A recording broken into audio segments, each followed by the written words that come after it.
Bitcoin fixes the money. The Beef Initiative fixes the food and nutrition.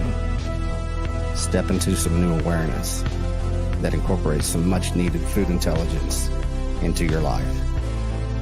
This is Texas Slim with Texas Slim's Vision.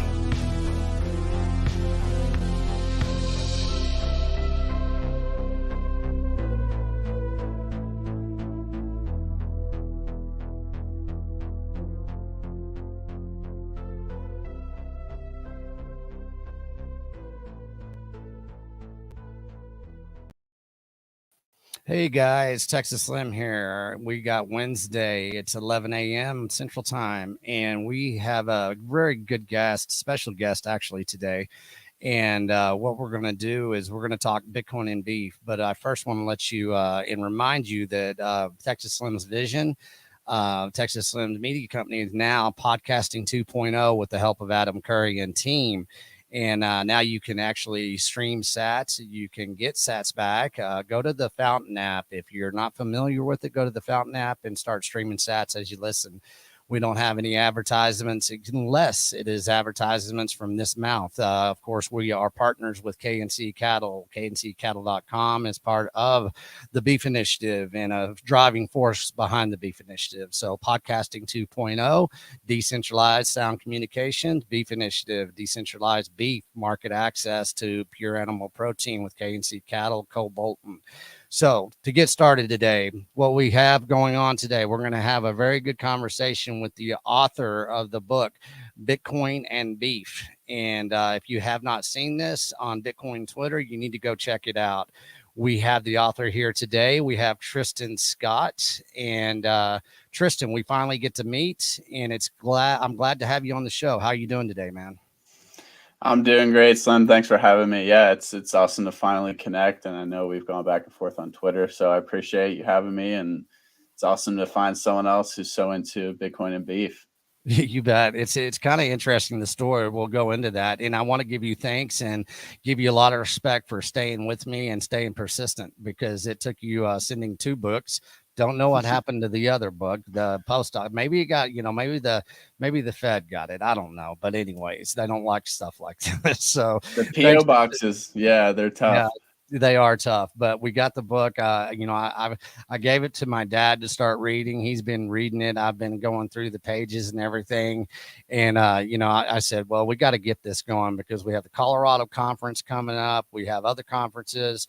And it was funny. I was looking at the timeline. You published the book in June, right? When was that book published? Actually, it was April, but I probably didn't, right. Really ramp up promotion and get on Twitter till like May, June timeframe. Right. So, well, let's talk about your journey, and then we'll kind of do some correlation here about the message. You were doing some things as I was doing some things, and we didn't even know it, but our paths have crossed now because of Bitcoin and beef. So tell the audience a little bit about you, where you came from, a little bit of your story, and how you came to write and become an author. Absolutely. Yeah. So kind of obviously the book is talking about 2 converging paths of Bitcoin and beef. And also synonymous is like the health movement that's going on, taking control of your health. So for me, my health journey kind of started at the end of college when I suffered one too many concussions. Most of them were from my college athletic career as a soccer player. And I really was in poor health for over a year. Kind of doctors, neurologists told me that there was not much I could do besides take it easy, slowly get back into, my routine. Brain injury is really tough because, they're not a traditional recovery route. Things have gotten better, but basically I decided to, that wasn't acceptable, and I was going to take my health into my own hands. So I dove down the rabbit hole of, the health community, listening to as many books, podcasts, YouTube videos as I could to try and get information on how to heal myself. And eventually I did by, changing my diet, my lifestyle, focusing on sleep, stress, high quality foods. And that pretty much turned my life around. And now, 3-4 years later, I'm in better health than I ever was before my concussions. So it's pretty astounding. So I was pretty much hooked on the health train, and that led me into kind of being obsessed with optimizing health, but also understanding our food system naturally. And there you kind of learn where are things coming from, how are things grown. Spent more time out in Wyoming visiting ranches and farms, buying, whole half beefs the past 2-3 years, and really getting into regenerative farming as well, and understanding how we can improve our farming system. So that's kind of that journey, and that's really piqued my interest, because I really healed myself by optimizing what I ate and how I lived on a daily basis. And I was back in the driver's seat of my life, which is a theme of the book, right? And on the Bitcoin decentralization, decentralized currency side of things, I was, I'm an engineer. I went to school at a tech school, so kind of just exposed to, this new frontier of currency in early 2017 amongst fellow engineering students, kind of just intrigued by it. And, got involved, learned lessons the hard ways, was, some altcoins, but I really was just hooked on learning more about what I thought, was an opportunity to be on the front lines of a new frontier of technology.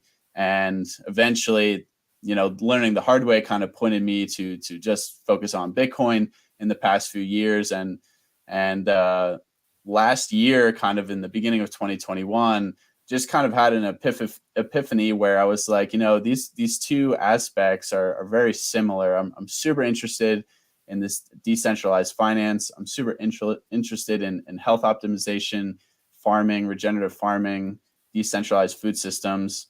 So many other people kind of had a similar interest as well. A lot of the health focused people were into Bitcoin. A lot of the Bitcoiners are carnivores and, focused into farming and homesteading.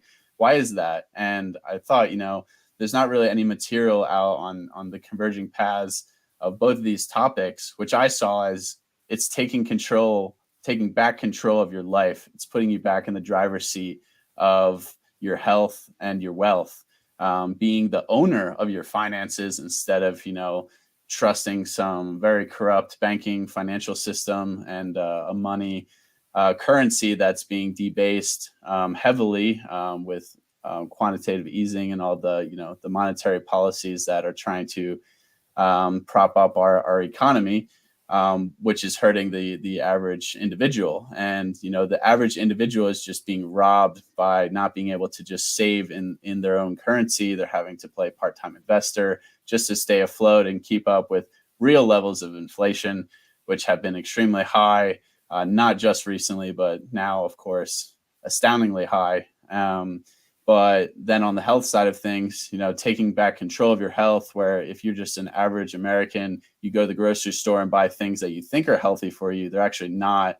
And you're totally disconnected with where the food comes from, how the food is raised, and there's no connection with your farmer or your rancher. So getting back to the roots and fixing that is what I felt like I could bring by writing a book on these topics.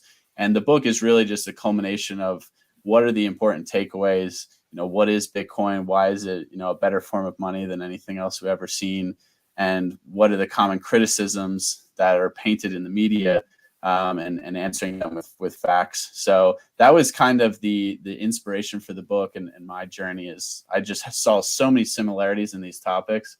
And if you go back into the history, our food and monetary systems are so connected. Because obviously they're two of the most important things in life. Yeah. Well, and that's a fantastic summary. And one thing that I'd like to point out is that a lot of people are in your situation right now, and that's what I hear, across the board. I was just on the road for like a month or 40 days, really, collectively, and I met a lot of young men out there, a lot of young women as well. And one thing that I found when I was writing, kind of at the same time you were writing, I was just doing the Substack here. You wrote a book, but one thing I noticed, and I felt this way as well, because I got into deeper food intelligence because of injuries, and you got into it because of concussions. And one thing that people don't know is they kind of jump into food intelligence and money midstream. They don't know where to start. And what I'm really wanting to know, like, when was that moment for you? Because you had concussions. People don't understand that type of injury. I've had like 7 in my life, way back when, usually when I was younger and everything. And the healing process is different. There's things about it that are, really take away your cognitive ability in a lot of ways. So when you're trying to heal yourself and everything, it's kind of difficult to jump into a solution with not knowing what you don't know, right? So what was that moment in time? And let's go back to the beginning that that you can kind of reflect on, saying, so we can help other people out there, that this was the turning point. This was that aha moment, that moment of clarity. Even with the clouded mind that you had, you were able to kind of move forward with the solution that you've kind of come up with for yourself. Yeah, so for me, I guess the turning point was just realizing that something could be done because, I had neurologists telling me that there wasn't really much that could be done. The brain, kind of can't be healed like a regular injury. But I read one book called, I think The Brain Changes Itself, or some brain healing book, and it just had a bunch of stories about chronic pain and how through different modalities people were able to overcome severe disabilities and things like that. And it clicked in my mind that, wow, if these people that were likely in worse situations than I am drastically improve their state of health, because the brain is plastic, neuroplasticity is real, that you can heal yourself to a place that it may not be ever to a point where it fully was, but it'll at least be, leaps and bounds better than I was in that current state. So that was kind of my turning point, was the realization, that's the first step, and that's the real battle. Because once you believe that you can heal yourself, you're going to do anything it takes to reach that goal. And then from there, it was just, finding the right resources and information, and then trying things and seeing how well they worked, and then moving on to the next modality. Yeah, and that is, I mean, a lot of people don't understand, psychologically and how the brain works, as far as whenever you accept something and, whenever you actually, truly realize acceptance is a key in any type of change that you need. If you can accept that there is a pathway forward different than, let's say, the pharmaceutical route, or, the modern day complex that is the medical industry, so-called medical industry. Once you can accept saying, hey, there's other options out there and there's other solutions, and when you have that clarity, then you can move in a different path, and you can kind of take those steps and point your compass in a different way. And that's kind of how I've always approached food intelligence now. And, I approach money too. Once you accept that there's other options out there than maybe what we've been programmed and taught through academia, through the institutions, through the programming of the media that we all consume, every day, then that's the first step that you really need to take. And once that happens, if you have any intentionality to you in life, you have a sense of agency that you, the individual, are basically the change. Of course, we've heard that. It's a cliche, become the change you want.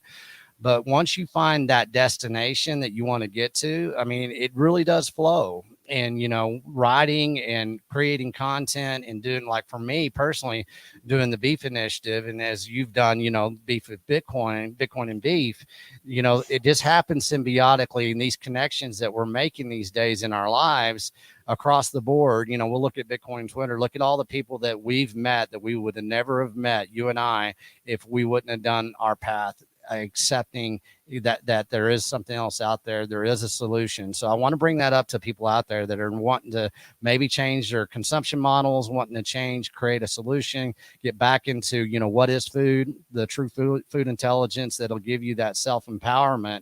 And it's out there. You just got to take those first steps. But, if you can accept that there needs to be change, you can go down that path. So saying that, you wrote the book, you're out here right now, and what you're doing is you're getting on podcast. You self-published a book. Let's talk about that, because there's a lot of people out there that try to write books, they try to create content, and they don't know how to create that path forward to get it seen. So let's talk about that, because you're a published author now. You did it yourself without a publishing company. Let's give some people some tips and some direction.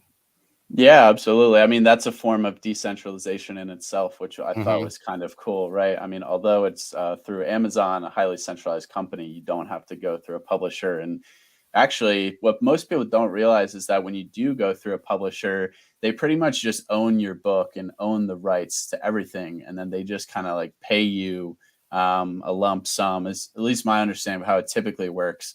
So, and then of course they have their own marketing channels and everything like that. But how did I do it? How do I recommend doing it? Is first write the book, write at least an outline, and then kind of get started. People can go at it different ways, chapter by chapter, but get some pen to paper, or your Word docs going, and really just write like the majority of the manuscript, and have an idea of what you want to do. And that might be challenging at first and seem like a huge daunting task, but you can chip away a good amount over months of time, more than you think. And then once you feel like you're at a place where you've put in a good amount of information, I highly recommend hiring a freelance editor, or peer reviewer. Send it to your friends, family first, and or just read it yourself out loud, and see how it flows. So that's kind of what I did, and I hired a couple different freelance editors to check my grammar, and check the flow, and how things kind of went in the books and in the chapters. Did it make sense at a high level? And then of course at the lower level, paragraph, sentence level, is there things that could be omitted, things that needed to be changed, the wording of, because we're not, I'm an engineer. I've had decent writing skills compared to most engineers in the past, because I'm more on the marketing business side of engineering now. But there was a lot of things that were changed when I hired my freelance editors. And that's another cool thing about the modern platforms that exist, Fiverr or Upwork, things like that. You can hire a freelance editor, and that's just you and them. There's no third party, there's no company. That's decentralization going right from the person who's providing you the service to yourself. So that was really cool, and I was happy to do that. And then from there is kind of just fine tuning, editing with them, as well as peer review. Send it to as many friends and family members that would provide feedback as possible. And then going through the Amazon KDP Kindle Direct publishing system is pretty easy. They make it really simple for you to just upload a graphic for your cover, which I had one of my good friends is a graphic designer, so that was cool. I was able to have him do my cover work and artwork, as well as some promotional material. If you don't have a friend like that, again, you could hire a freelance graphic designer. There's plenty of them that do great works on the same kind of platforms to hire work. And Amazon KDP, you just upload kind of the different formats of the manuscript, PDF or Word doc, depending on if it's a Kindle version or hardcover or paperback. And then you can kind of go set your prices. Highly recommend doing some research on similar style books, what people are charging. And then depending on the page count and preferences, they will give you a price of how much it costs. But of course, if you're self-publishing, first-time author, for me, this is not about making money whatsoever. This is about pure education. So Sure. I've seen some, actually people with large followings self-publish a book, and then they charging like $30 for their book, like a paperback, which I know they're probably making $20 a copy on, which is absurd. And it's not about the money. It's just about education. So I highly recommend that. But the Amazon KDP platform is super easy to use, and I really thought it was going to be a lot more challenging than it was. That's good feedback for people out there on the fence. Take action. Take responsibility and take ownership of your ideas. And what we do is we self-talk our way out of success a lot of times. And usually the problem is right here between the ears. So I commend you for doing that. So let's get into the book. And one thing you brought up earlier, you said you went to Wyoming and you went out there and you started sourcing beef. And one of the questions I get asked all the time, well, how do I find a rancher? How do I approach a rancher? How do I talk about a rancher? How do I orange peel a rancher? It's just every day that's what I'm getting. So, I'm building out, solutions based on that, because they're good questions. People don't know. So I want you to kind of say how you approached it. Let's talk about Wyoming. Let's talk about, sourcing half beef, quarter beef, whatever you did, and your journey into that. And then I'll kind of follow it up with my same journey, and we'll kind of meet in the middle here.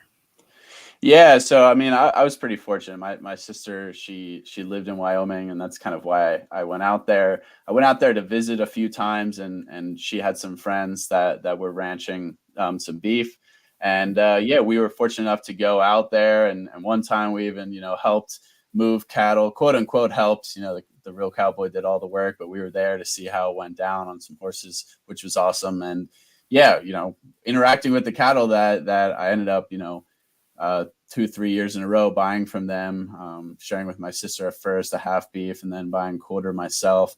So yeah, that was fortunate.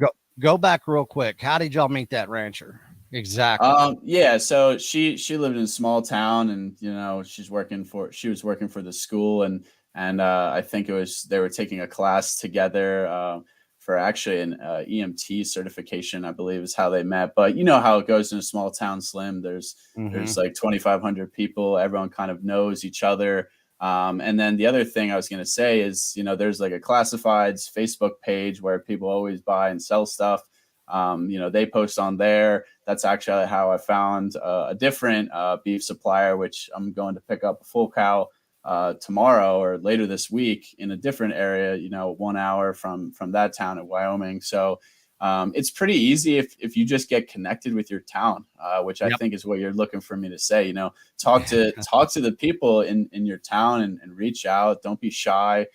There also is farmers markets. That's probably a better outlet for people in larger areas, because that's how a lot of the ranchers and farmers get to the larger communities. But yeah, don't hesitate to reach out, Google searches, and just start calling people and ask them about their system, what they're doing, how many cattle they're running, and how to buy some beef. Yeah, and that's a good point. Is like from day one, I come from small town Texas, and I'm getting to where a point in time now is like, people ask me what the beef initiative is. I said, well, it's relationship building is what it is. Let's talk about relationship building.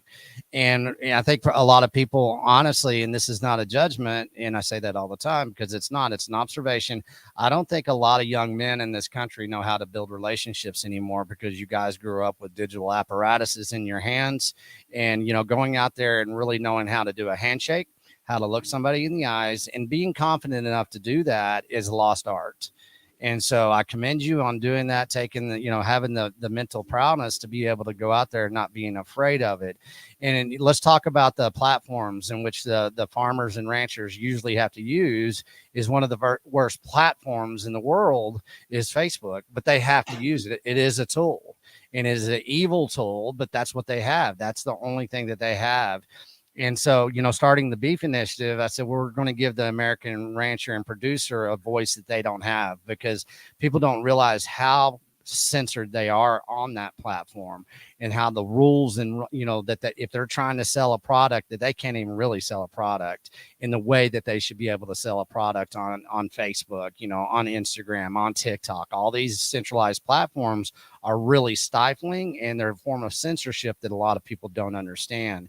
But they're there, and they're out there, but it takes us, the consumer, to go out there and find them. And, you talk about Google searches. Well, I don't even, you use Google as for what Google is, of course. And, I have a long history with Google. I remember I used to fly out to California, Palo Alto, before Google was Google. And we were kind of working with each other, and they were a fantastic discovery of technology, and they were amazing. These days, it's an index in which you get trapped in, and that everybody thinks that's the internet.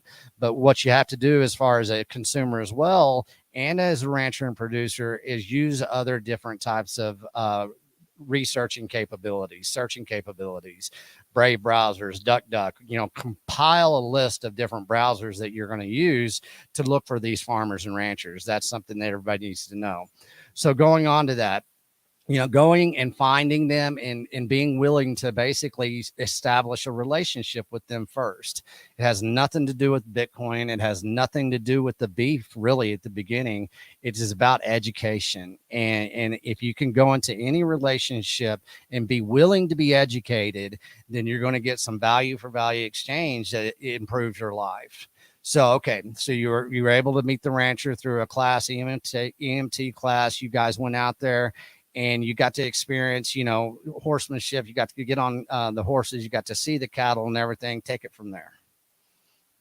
Yeah, I mean, that's kind of, I just got hooked on, learning more about farming as I kind of dove into the depths of the food system from there. So, reading books like Sacred Cow, From Dirt to Soil, Joel Salatin's work, Alan Savory's work. I was kind of just so interested in learning more, because also I just, I had the motivation to experience it, and you see these vast lands in Wyoming and other rural areas, and you appreciate it a lot. So that was kind of my journey. And since then, I've been purchasing beef, in bulk. I think it's the best way to support a local economy. I think it's the best way from your own monetary perspective. You're saving money if you buy it in bulk, and then you're doing a service for your community, and you have food security for you and some friends and family as well, which is a huge issue right now. So that was a few years ago. That was kind of the beginning of my journey, and then kind of just been furthering that education since, and that's how I really had some more motivation to write the book about beef. Originally, I was going to call it, I was going back and forth, how can I write a book about the health community as well as the Bitcoin community? But I was struggling how to do that. I originally thought I was going to call the book Bitcoin and Biohacking. Thank God I didn't, because Thank you. I hate, first off, I hated that term in general. And really, I was just trying to find something clever. And I was like, going through the criticisms, I was like, wow, beef and Bitcoin actually have, the same criticisms in a lot of aspects, and they both get dragged through the mainstream media for the same reasons, environmental reasons and all this. There's so much misinformation about both these topics. And, I knew a lot about both these topics. So that's kind of how I landed on Bitcoin and beef. And I'm so glad I did, because I think it makes a lot more sense. It really does. And you bring up a very good point for people that don't understand the relationship of Bitcoin and beef. And, whenever I go out there and I talk to ranchers, and after we've got a relationship established, and it's not about Bitcoin or it's not about beef in the beginning, but, you continue those conversations, and it is amazing the similarities that come together, and everybody in the Bitcoin space, from, like Matt Odell, from Marty to Parker, everybody that I kind of deal with and have helped me, grow the beef initiative in the ways that they're helping, they all basically come to the same conclusion. Is like, in even a friend of mine, David Bennett, which is none of your business. He goes, man, we've got Bitcoiners orange pilling ranchers, and we got ranchers ranch pilling Bitcoiners, and it's such an even balance, because once you get it, because the war on Bitcoin and the war on beef is real, and they're very symbiotic for a lot of the same reasons. And that's what I found out. That was my moment of clarity, saying, man, we've got something here. We need to start talking about this. And, it's a form of food intelligence that's going to get us there, because it really does. You see the decentralization of how these ranchers have, always survived, from their lifestyles to their, how they approach their protocols of raising that beef and the land itself.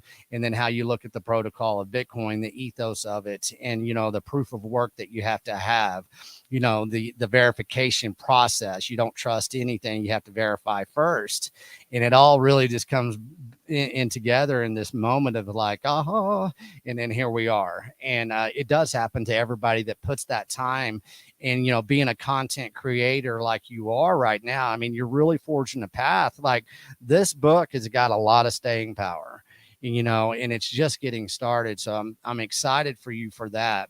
So, okay, let's get to the here and now. I mean, what are we doing the here and now? What are you finding out is your best kind of communication model? What is missing for you to get more recognition?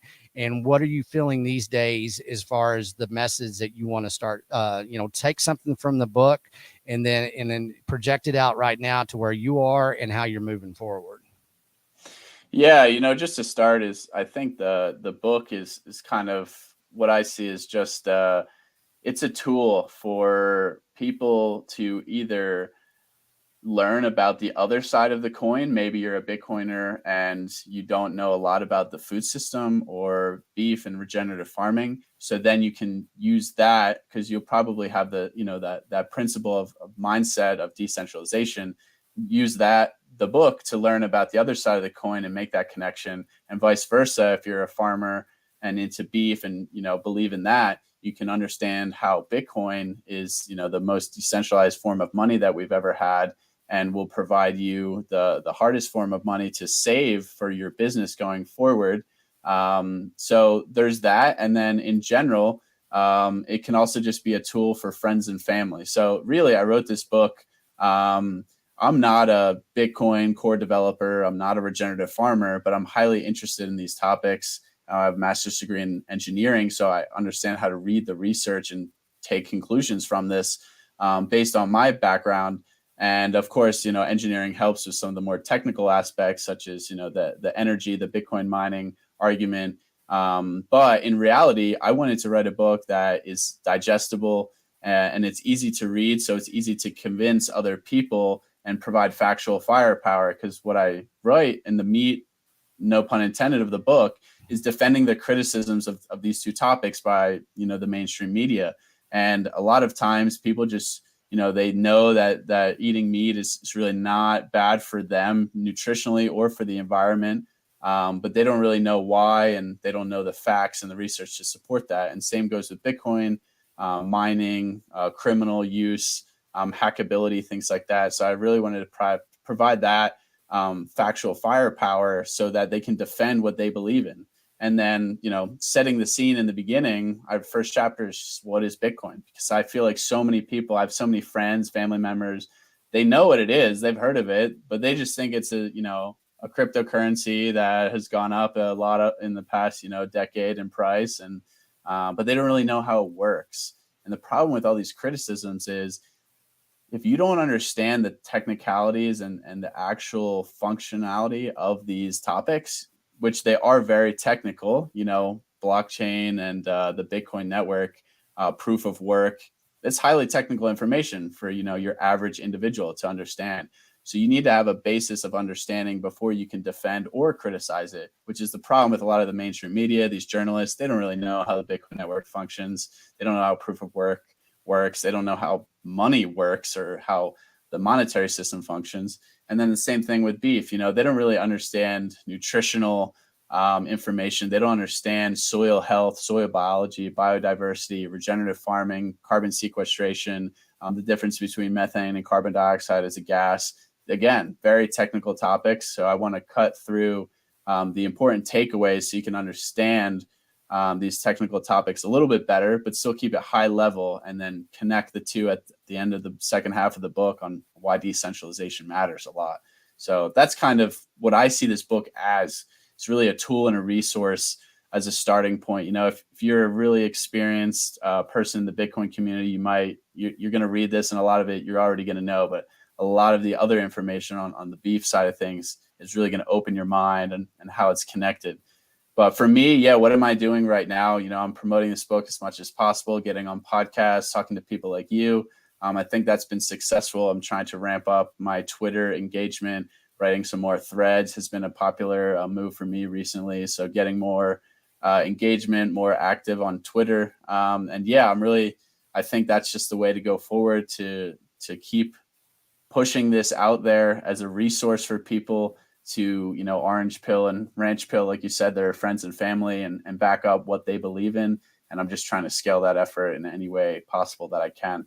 And wow, I did not, I knew that the macro environment was, this stuff was going to happen when I was writing this book in 2021. But man, it's gotten even crazier than we anticipated, right? Inflation is probably higher than anyone thought. I mean, numbers this morning came out 9.1%, but really it's probably, double digits, to be honest. And then, the food security stuff that's going on in other countries and supply chain issues, it's really scary. So now is the time more than ever to get educated on these topics. Yeah, there really is. And, I found, whenever I went on that tour that, one thing that I found is that we're detached from understanding what food truly is. We really don't. We've been separated with what got us here as far as nutrition, consumption models, market access to pure and whole foods.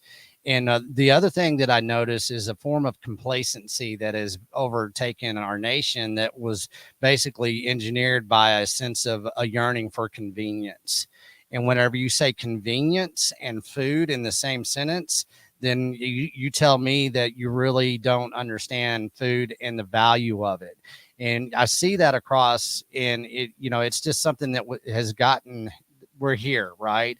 It's our society. It's we live in a kind of a food industrial system that basically has been changed throughout the last 50 years. And this period of time of 50 years is that we've seen our health decline, we've seen the nutritional value of our food supplies decline. Basically we've seen the money decline at the same time. So we're in the here and the now. And I think right now, I tell everybody is like, you better start engineering your own suffering a little bit now. If you don't, somebody's going to engineer that suffering for you. And what I mean about that is to become a little bit more aware, educate yourself on some food intelligence, get back to the source of the seed of how we got here. And, start my biggest thing. Look at your market access that you do or do not have within your local community. And if you start there, you're going to be able to start kind of creating a roadmap that is going to give you an option of market access that you control, that where you can become your own food supply. With Bitcoin, we're trying to all become our own banks, and education is key right now. And, that's what the book is about. That's what, my writings have been about. I started off with the harvest of deception. That's what the beef initiative is about, is establishing these relationships with these ranchers, the ones that do actually want to feed you, and they do it, and they've been doing it for decades. And it's time to give them that voice. But with saying that, that form of complacency is very dangerous right now. And we don't know how this, there's a global food industrial shift that's going on.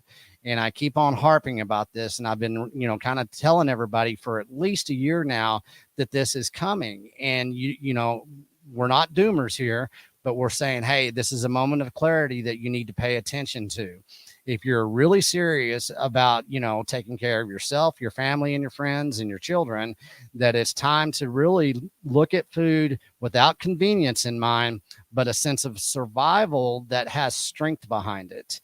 My grandfather was a farmer and rancher. He got to where he was because of his sense of intentionality towards food. He said, I'm going to create my own market access. I'm going to create my own food supply for my family and my community.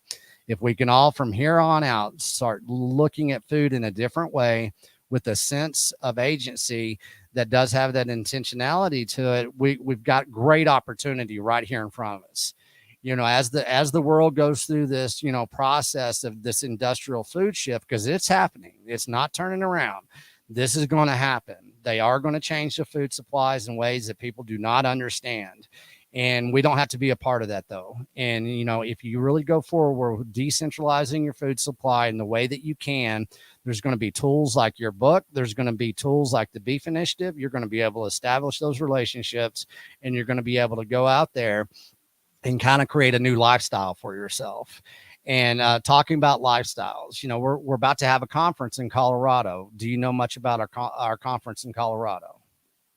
Me? Yeah, I'm going. So I'm really I had to throw that out there. Yeah. No, yeah, I'm really excited. Yeah, I mean, we're going to have the meat mafia there. Everybody's working, with those guys, with Clemenza and Salazzo, and that nutritional part of all of this, that lifestyle. People are starting to pay attention to. They're starting to read those books like you brought up. With Dr. Sean Baker's, the Carnivore, and then the medical community is coming in. Like right now in this live cast, we have Dr. McCall from the UK's on this live cast right now, watching us. We have the medical community coming in. We have people that have gone through these life experiences of nutrition and finding out what it is again. And that's what these conferences are about. They're about getting this collective, mindset going, that is that lifestyle that I talk about. And, at this conference, I love it that you're going to be there. How many books are you going to bring, by the way? I don't know. I think I need to order some more. I think that's a good idea. I I have a think it few would be, extra. yeah, well, just bring a few, bring as many as you want, really. And, we can get you onboarded with IBEX, because the Beef Initiative is now partners with Oshi, the Oshi app, and IBEX. And IBEX is going to be there doing onboarding. Basically, we're going to have a tablet that people can come up, and we're going to have, regenerative wine there, regenerative beer there. We're going to have things that people can actually purchase with Bitcoin. So show up with some books, and, we can get you onboarded with IBEX. You can start accepting, payments, whatever. Create that roadmap for you that you can offer this book that people can pay in Bitcoin. And so, I'm glad you're coming to the conference. Everybody, it's time's running out. We've got, July 22nd to 24th. It's, it's in Crawford, Colorado. So go to thebeefinitiative.com and look it up, get your tickets, get to Colorado. It's going to be a hell of a conference. It's a 3-day conference. And what it is, it's education. And think about, Tristan, you're going to be there, and how many people that, you're going to be able to educate and help them, get onboarded into either Bitcoin or into beef. And that's what I want the Beef Initiative to be. I want everybody that's working in this space to use the Beef Initiative as a way that they can better themselves, better your mission and what you're trying to accomplish. So saying that, how are you, where are you right now? Are you up in that part of Colorado? Where are you at? How are you getting there? Yeah. So I'm actually in Salt Lake City right now. Okay. I've kind of been between Salt Lake City and Wyoming. I own a house up in Wyoming, in that same town I talked about. But Right. yeah, I was working remotely for 2 years during COVID, and then my job was actually in the Bay Area in Silicon Valley, and they were kind of like, "Hey, come back. We're going back to the office." I was like, "Why?" I've worked remotely successfully for 2 years. I really enjoy the work-life balance. I prefer to live in Wyoming, Utah. I love the outdoors, and this is just where I want to be. I don't want to be in California in a big city, big metropolitan area. So I went back there for a month actually, and then I just changed jobs because of that. So now I'm based in Salt Lake City. My job is here, but it's a mostly remote job. So I have the flexibility to go up to Wyoming whenever and as long as I want. So it's really nice. And yeah, I can do more things focused here in the community. I know we were talking before, and you get a Salt Lake City or Wyoming kind of on the Beef Initiative train. There's a lot of ranchers out here that could use the direct to consumer model to help their business and understand the benefits of Bitcoin. Wyoming is like a leader in Bitcoin, Yeah.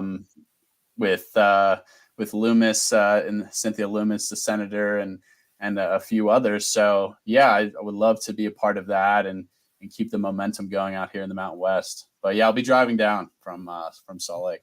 Great. Well, I'm glad you're coming. I'm glad we're going to meet in person and shake each other's hands. And, let's talk about Wyoming. I mean, I've got my eye on Wyoming. It is leading in Bitcoin. It's leading in beef too. A lot of people don't realize, there's a lot of ranchers in Wyoming that have been doing it for a while. You want to talk about cowboys and ranchers? Well, I tell you what, Wyoming's a different breed of people up there. And it's fascinating how, the grit they have, the elements they work in, the innovations they bring into everything that they do in that state is awesome. And, I had a phone call today with Ryan.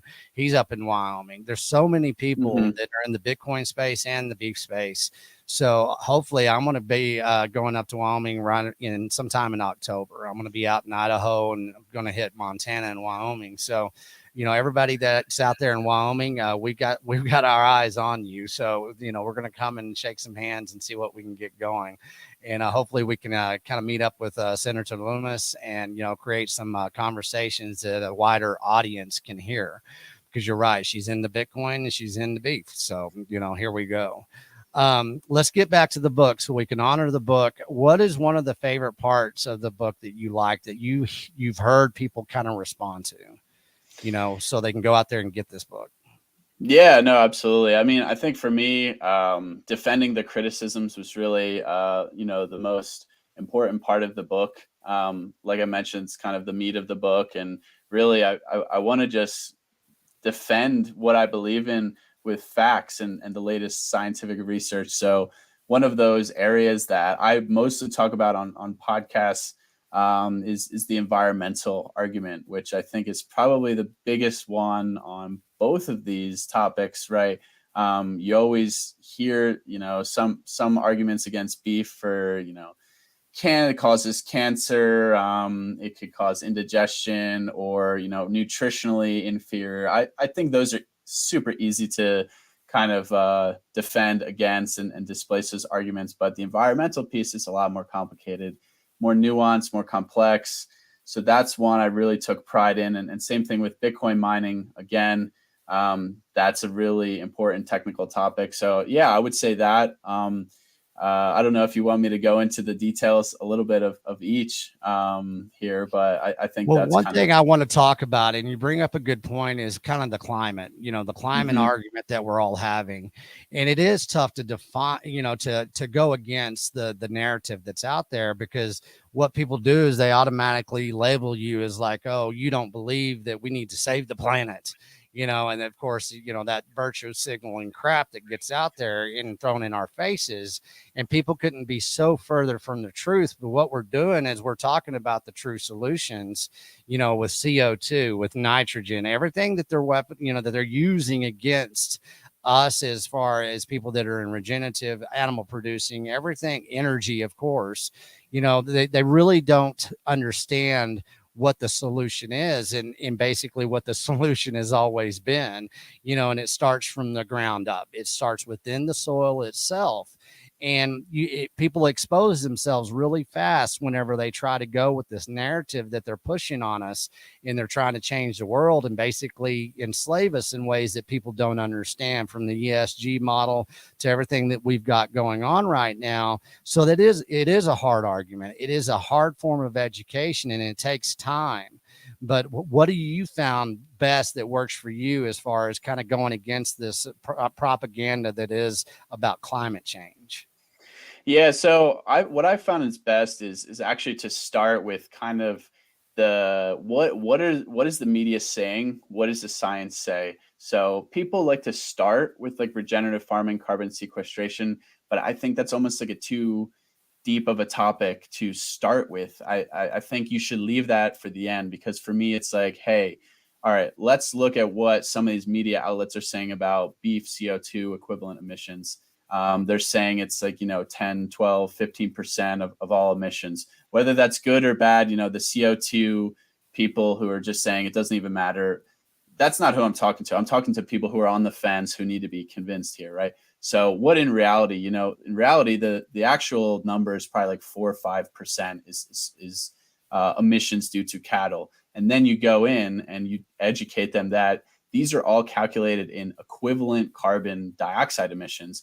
Beef releases methane, which is a totally different gas. So then I educate them on, some work done by Dr. Frank Mitloehner and some researchers from Oxford University, saying that the scaling factors, the global warming potential factors of methane compared to carbon dioxide are actually heavily skewed and not accurately taking into the lifespan of these gases, because they're totally fundamentally different gases.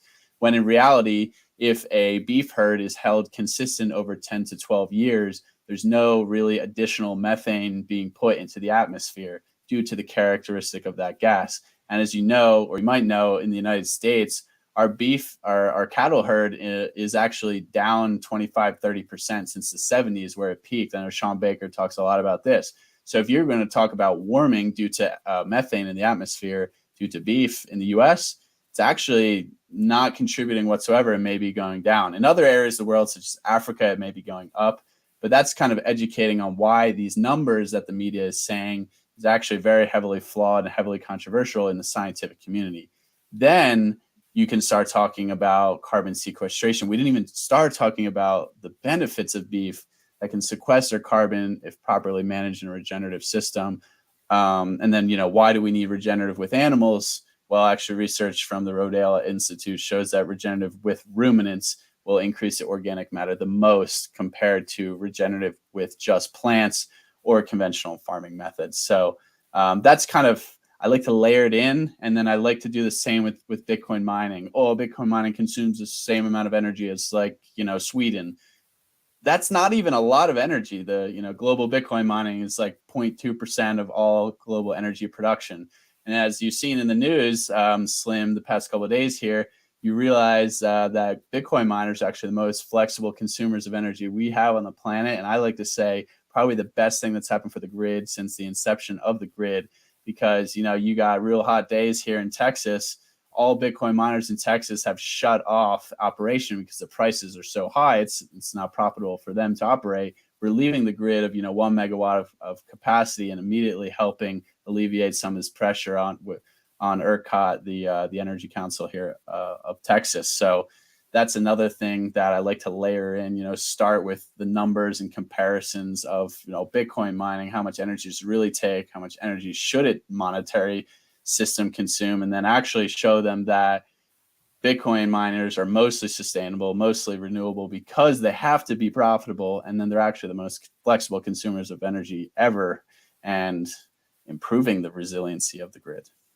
It's such a great point, and let's just kind of start there, and then I'll go back to the population of cattle in the world. Yeah. And as far as ERCOT, Texas, everything, people really don't understand how the miners are actually really benefiting and contributing to energy conservation in the state of Texas. And one, we're in a drought, and we're hitting hundreds and hundreds every consecutive days. And guess what? They keep on projecting, but I think the mining in Texas is starting to have a very positive effect that they're not even going to be able to argue anymore if we get through the rest of this summer, this heat wave that we're going through. And that's going to be, of course, that's going to be something that is reflected over time, because we had the power outages in the wintertime, with we shut down for a good period of time in Texas. We lost power. So it's going to be interesting how this plays out and how we can really kind of reflect back on, these miners can shut down, and it helps balance out that grid to where it's not a peak and valley. It's a more of a constant flow of energy that is helped monitored by the mining and Bitcoin mining in Texas. So good point. Well done. It's a perspective thing. Of course, that's how you start with education. You make sure you got a good perspective. Let's go back to the cow, methane, CO2, and everything. And what Dr. Sean Baker does bring up a lot about is, the population of cattle in the United States right now is about 94 million, right? Russia has about 92 million. Guess what? India has 300 million cattle. And, they're not part of this climate change thing. They're like giving the finger to the, the WHO, the WEF, the IM, everybody that's trying to basically prohibit, them having cattle in their country. They're not participating. Okay. That's one perspective. So they have three times as amount of cattle population the United States does. The only people that are having to be affected by this carbon, the cow being a carbon hazard, are basically the Western countries that are based on the US dollar. That's basically, that is the strength. And you look at that and who they're really targeting with ESG, with this climate change narrative and everything. It has nothing to do with the cow itself. It's just a target. It's a fabricated target that has nothing to do with it. Cargill went out there and they're creating these masks, which once again, methane, it's not cow farts, cows, they get rid of methane and they burp, and so Cargill went out there and developed a mask for the cow. So once again, it's a fiat idea based on a fiat lie that only the Western countries have to put up with. You talk about Africa, they're not going to be pressured into doing anything because they can't be, because, it's so decentralized in Africa as far as the cattle industry itself. Same with India. It's not like they're consuming the cattle in India, of course, because of their religions. And you look at it, what is the intention of attacking the cow? Well, it has nothing to do with carbon. It has nothing to do with the climate. It has to do with everything with power, nutrition, protein, and what got us here. What was our strength? And so it really is an attack on pure food. And that's what a lot of people don't understand at this point in time, is that the more that you can basically prohibit against pure animal protein, is the more that you can control a society through their consumption models. And a lack of market access leads to a weaker society and a more controllable society that is willing to comply with basically the direction in which the powers that be are shooting down our faces right now. Yeah, and it's also about profits. You Yeah. can't make that much money ranching beef. I mean, No. we can talk to Jason right in a couple of weeks and ask him what his profit margins are, and they're slim. Yeah. So you talk about Cargill. I don't know if it's Cargill or JBS. They're huge investors in plant-based food. You know why? They're the Because biggest investors. You're yeah, bringing up a damn valid point right there. And yeah, I've been talking about that recently. So you're right. because they like money. They like making money. It's a business, and beef is not a great business for centralized corporations. It's a great business for the individual in terms of food security, in terms of nutrient density, in terms of biodiversity. But do big corporations and governments care about that? Of course not. And that's where this intersection between food and money really is happening. And if they want to switch everyone over to bug proteins, because they can make factories that will just churn out bugs or churn out plant-based burgers or lab-made meat, because they can monetize that, and then they can make 50-60% margin instead of 2-3-5% margin, and they're raking it in. It's all about keeping this economy, this fiat economy, built, and that's kind of on stilts right now, really shaking, and just coming up with new ways to make money out of nothing that's necessary, when we have these traditional methods that are much more effective for the individual. So yeah, that's what I think it all comes down to these centralized corporations. Sure. Follow the money. Yeah. World Economic Forum, and then who's paying who? I talk about a lot about that in the book. Why did the media say these things? Well, that's because who's their advertisers, who's paying their bills, lobbyists, subsidies. Just follow the money. Yeah, and it's a good point, but you brought up at JBS, Cargill, Tyson, and National are the four major processors in the world. Guess who is the four biggest investors in this new industrial food shift that is basically built on the processing centers that are coming our way in the future? They're taking out the animal and they're taking the soil out of these processing centers. And what they're going to do is they're going to go for higher profit margins with this great global marketing plan that everybody's going to eat bugs and you're going to like it because they're going to taste good. And people just don't understand the power behind it, how much money has been invested in this industrial food shift. And you're seeing it. I mean, the processing centers that have burned down, all that kind of stuff, it is what it is. But what people really need to understand when I say that it's an industrial food shift, what that means is you got to rebuild the plants. You got to rebuild the processes. You got to rebuild the labs as far as, you take the cow out of the processing and you're going to replace it with bugs. That's a whole different process that basically creates a whole new demand for fiat, profit, margin. Everything it's an industrial shift. It's just not changing meat to bugs. The whole industry is changing. And that's what they're trying to pull off here. And if people can look at it from a macro standpoint of what's been done in the past and where we are right now, the Netherlands, Sri Lanka, these countries that are really going up against the powers that be right now. Well, it's about stealing the land. It's about stealing the animal out of the process. And then, if you look at our consumption models that we have right now, going back to that complacency, they know that people will eat things because it tastes good. And that we've proven that with our health, where we are as a nation. We're metabolically bankrupt. We're 78% of us are either obese or overweight. 1 out of 2 is either diabetic or pre-diabetic. They know that we like to eat because it tastes good and because it's convenient.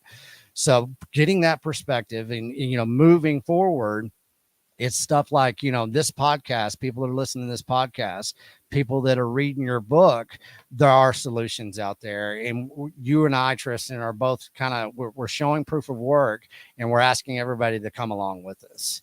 So by saying that, we're getting kind of on top of the hour today, but I like to keep these about an hour long. let's talk about your pathway forward. Anything else that you want people to know about you? How can they follow you? What's your next plans for the year? And how would you like to collaborate with the Beef Initiative moving forward? Absolutely. Yeah. Thanks again for having me. I think this is a really powerful message. And yeah, you can follow my social media for sure to get tidbits from the book. Support the book. It's on Amazon. Please leave a 5-star review so it kind of gets bumped up in the algorithm on Amazon. That's really important. I'm at Bitcoin and underscore beef on Twitter. I think it's showing right here. On Instagram, I post more like health related content, just insights of my daily lifestyle stuff, which is Tristan underscore health. Also have a Bitcoin and beef page on Instagram, so you can check it out there. But yeah, what's my vision going forward? I'm going to work, as hard as I can in any spare time I have to, promote this type of content, my book, my message. I want to educate as many people as I possibly can on the truth behind the centralized corporations that are running the world, the systems, and why Bitcoin and beef are solutions and an outcry against that, a fight against the system. And that's also the message I want to spread here. I talk about in the book. I think we get too distracted with our internal conflicts, diet wars, carnivore versus paleo versus keto. I mean, even vegans. I could have more in common with a vegan than someone who's just traditionally eating, fast food and processed foods, because they at least took a mental stand against the food system. And obviously there's a variety of vegans, someone who's eating Impossible Burgers versus someone who might just be buying local vegetables at a farmer's market.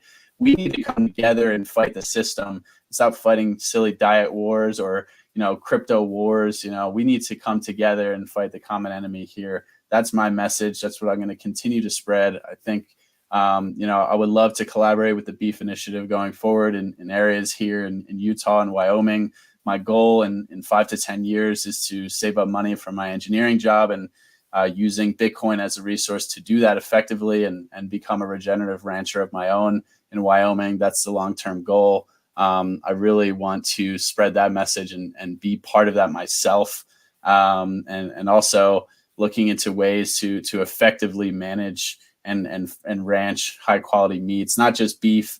Actually, in Wyoming, I would love to see more bison. It's kind of the natural wild ruminant out here, and they're actually more resilient, need less inputs. They can eat a wider range of forage. So that's something I really got my eye on learning more. So maybe we'll have a Bitcoin and Bison Volume 2 in a few years.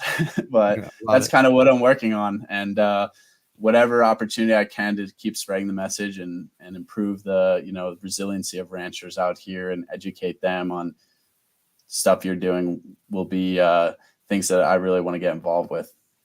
Love it, Tristan. It's been a pleasure. Sorry it took a little time for us to connect and everything, but timing is everything. That's the most important thing in life in general. Having that low time preference, and patience and focus is what this is all about. The collaboration is just starting today. We've got some people saying, great discussion, and let's keep that discussion moving forward. And, I look forward to seeing you in Colorado. Everybody go out there and check out Tristan at Bitcoin and underscore beef. Of course, where to find, Beef Initiative, Modern Tea Man. Of course, here we are. Let's keep this collaboration going, folks. This is basically open sourced and it's crowdsourced. This is what we're all doing. We're working together. The Beef Initiative is about beef. I'm from freaking Texas. What else would it be about? But what it is really, truly about in the end, it's about pure food. It's about saving children's lives for the future. And that's what we're doing here. We have to take that responsibility. We have to step up as individuals, and we have to show some proof of work in our lifestyles, in our consumption models. We have to create new market access that's going to empower us. We don't have to worry about it. We don't have to ask for permission, and we are going to become the distraction instead of paying attention to the distractions out there that are used to program you and think differently than you probably should or even want to. So, Tristan, appreciate you. We're going to see you in a couple of days up there in Colorado. I look forward to it. Everybody else, remember, we are now on podcasting 2.0. Get and download the Fountain app. Go there and check it out. And always, anybody out there in the United States, the Beef Initiative is delivering beef to your doorstep in partnership with K&C Cattle. Go to thebeefinitiative.com, buy the Texas Slim's top end beef box and do it today. We are accepting Bitcoin and fiat, so it's up to you. You don't have to tell anybody. You create your market access today, and we're going to see you on the flip side. Tristan, take care. Everybody else, I appreciate you. More content coming your way. Have a great day, guys. Thanks, Slim. You bet. Thank you. Here at the Beef Initiative, we encourage all you ranchers out there to tell us who and where you are, so we can let everybody know. They're looking for you. This time I'm shouting out K&C Cattle out of Austin, Texas. KNCCattle.com. Cole, he's a fourth generational Texas rancher. He knows what he's doing.